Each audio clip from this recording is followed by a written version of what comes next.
In 1851, in what is now known as Iraq, archaeologist and explorer Sir Austin Henry Layard discovered a library with 22,000 tablets containing what we know to be the earliest writings on Earth. The writings date back to over 6,000 years ago when the region was known as Mesopotamia, Sumer, and Babylon. Amongst these vast writings is a story which mirrors the book of Genesis in the Bible. It tells a story of a great flood which reshaped the face of the planet Earth and all of her inhabitants. It tells a story of a tower built and the creation of the spoken word. One of these scrolls includes a star map of what appears to be a sun and its planets. The writings include detailed descriptions and maps of our solar system matching what we know today and beyond. It includes a 10th planet in an orbit between Mars and Jupiter. It is written that the 10th planet Nibiru was thrust into our solar system and collided with the planet Tiamat. The remaining bulk of Tiamat over time became Eridu, the Earth as we know it, and the rest of her became the asteroid belt. In retrograde to the other 9 planets, Nibiru took orbit around our Sun in a long ecliptic or apogee. Lasting 3,600 years, it passes between Mars and Jupiter. In recent years, based on the patterns of our known solar system, astronomers have been looking for a planet with this same orbit. In search of this planet, they discovered the planet Pluto. The search continues. According to the ancient texts, this detailed information was given to them by the Anunnaki, or those who from heaven to earth came. They described the Anunnaki as a reptilian race of gods which came to the earth in fiery ships from their home planet of Nibiru, the 10th planet. It is written that these Anunnaki came to the earth to mine gold and other elements to serve in protecting the atmosphere of their distant home planet. After a workers' revolt, the Anunnaki rulers began to genetically alter Cro-Magnon man to create a slave race, resulting in the human race.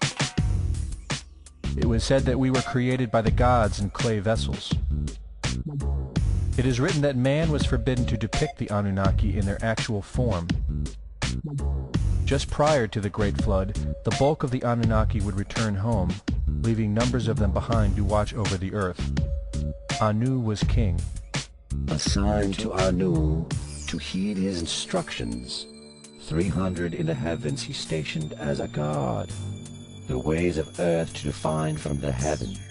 And on earth 600 he made reside. After he all their instructions had ordered, to the Anunnaki of heaven and of earth he allotted their assignments. This story of reptilian gods from the heavens creating man is not at all uncommon. It in fact can be found in most every region of our planet.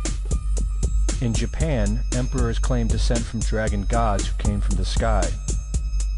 Australian Aborigines teach of a reptilian race which lives underneath the earth and governs over men. They believe they are descendants of a race of dragon humans. China teaches the serpent queen Nukua interbred with man.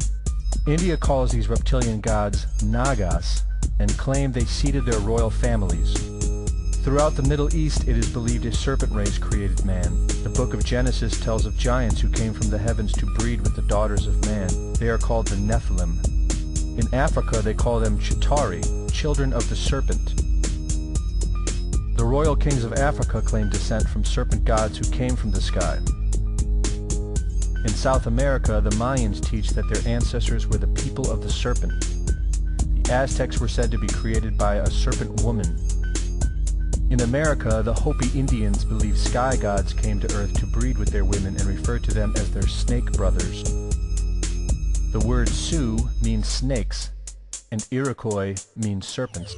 It seems the only places you will not find this historical story is where the history has been methodically destroyed. The descendants of King Anu in Sumeria and Babylon can be traced throughout time. The pharaohs of Egypt were from the bloodlines of the Babylonian kings. The rulers of the Roman Empire can be traced to Egyptian hierarchy. All throughout Europe, the royal families can be traced back to the great Roman emperors.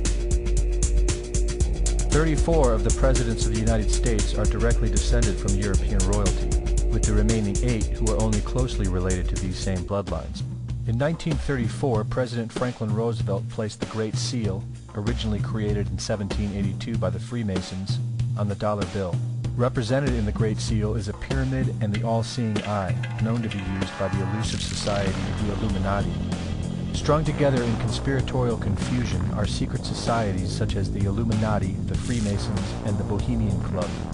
In 1917, National Geographic did a story on a place in Montreal, California called Bohemian Grove. The story reports a place where the world's elite, members of the Bohemian Club, retreat to in late July and conduct an ancient occult ceremony called the Cremation of Care. Every year in July, the world's leaders, media moguls, and members of the World Bank spend 2 weeks of what is known as a men-only retreat at the Grove. In the year 2000, BBC television show World of Wonder infiltrated Bohemian Grove with hidden cameras and aired the video on the BBC. The video shows the large mass of men donning red and black robes and once again conducting the Cremation of Care ceremony.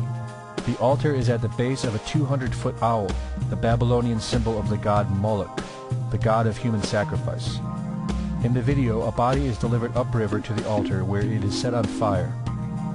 Upon being aired, members of the Bohemian Club reported that the ceremony is a put-on, merely done for entertainment and fun. This history tells a story of our world leaders having a deep involvement in satanic tradition, worshipping our reptilian overlords, the serpent gods. It poses the possibility that we may be and have always been enslaved by our leaders, no different than sheep or cattle. There is an endless amount of information out there which supports this, but don't take my word for it.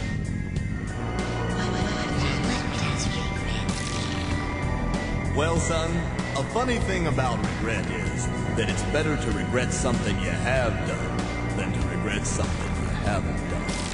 And by the way, if you see your mom this weekend, be sure and tell her, Satan! Satan! Satan!